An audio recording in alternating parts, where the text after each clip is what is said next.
কলকাতা টিভিতে আপনাদের সকলকে স্বাগত। আপনাদের সঙ্গে রয়েছি আমি অঙ্কুর। ফের দেশব্যাপী আন্দোলন শুরু করা হতে পারে বলে হুঁশিয়ারি দেওয়া হলো ককরোচ জনতা পার্টির পক্ষ থেকে। কেন এই হুঁশিয়ারি, সে বিষয়ে বিস্তারিত জানাবো দর্শকদের।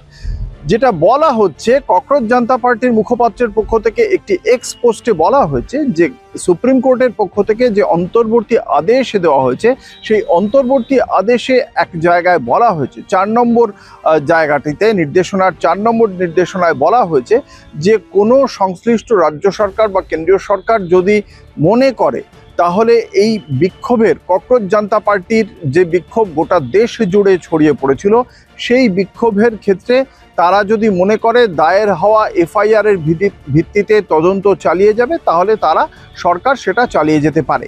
এই বিষয়ে ককরোচ জনতা পার্টি খুব সুস্পষ্টভাবে বলেছে যে সুপ্রিম কোর্টের এই যে নির্দেশ, সেই নির্দেশ অগ্রহণযোগ্য। এবং এই নির্দেশ কেন অগ্রহণযোগ্য? কারণ সুপ্রিম কোর্টের এই নির্দেশটা এসেছে অজ্ঞতার কারণে।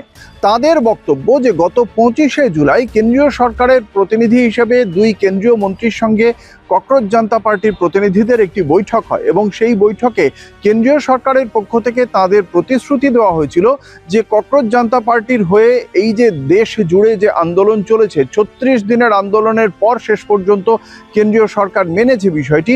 সেই 36 দিনের আন্দোলনের প্রেক্ষিতে যে সমস্ত ছাত্র বা আন্দোলনকারীদের বিরুদ্ধে এফআইআর দায়ের করা হয়েছে, সেই সমস্ত এফআইআর প্রত্যাহার করতে হবে কেন্দ্রীয় সরকারকে বা সংশ্লিষ্ট রাজ্য সরকারকে, এবং একই সঙ্গে প্রতিশ্রুতি দিতে হবে যে কেন্দ্রীয় সরকার বা সংশ্লিষ্ট রাজ্য সরকারগুলি ভবিষ্যতেও কোনো প্রকার শাস্তিমূলক পদক্ষেপ করবে না ওই আন্দোলনকারীদের বিরুদ্ধে। এবং কেন্দ্রীয় সরকার সেই প্রতিশ্রুতি ককরোচ জনতা পার্টিকে দেওয়ার পরেই তারা কেন্দ্রীয় সরকারের প্রতি সরল বিশ্বাসে তারা সেই আন্দোলন প্রত্যাহার করে নিয়েছিল। এবার কেন্দ্রীয় সরকারের যে আইনজীবী, তার সুপ্রিম কোর্টকে জানানো উচিত ছিল যে এই এফআইআরগুলিকে প্রত্যাহার করার প্রতিশ্রুতি দেওয়া হয়েছে কেন্দ্রীয় সরকারের পক্ষ থেকে, এবং সমস্ত সংশ্লিষ্ট রাজ্য সরকারগুলিও যে প্রতিশ্রুতি রক্ষা করেছে। অসম, বিহার, পশ্চিমবঙ্গের ক্ষেত্রেও একই দেখতে পেয়েছি যে সেখানে এই আন্দোলনকারীদের বিরুদ্ধে যে সমস্ত এফআইআর দায়ের করা হয়েছিল তা প্রত্যাহার করে নেওয়া হয়েছে। এবার ককরোচ জনতা পার্টির বক্তব্য, এটা কেন্দ্রীয় সরকারের আইনজীবী সুপ্রিম কোর্টকে না জানানোর ফলেই সুপ্রিম কোর্ট অজ্ঞতাবশত তারা বলেছেন যে এফআইআর এর ভিত্তিতে তদন্ত চালিয়ে যাওয়া হতে পারে। কিন্তু সুপ্রিম কোর্ট কখনোই এটা নির্দেশ দেয়নি যে এফআইআরটাকে অনুযায়ী তদন্ত চালাতেই হবে।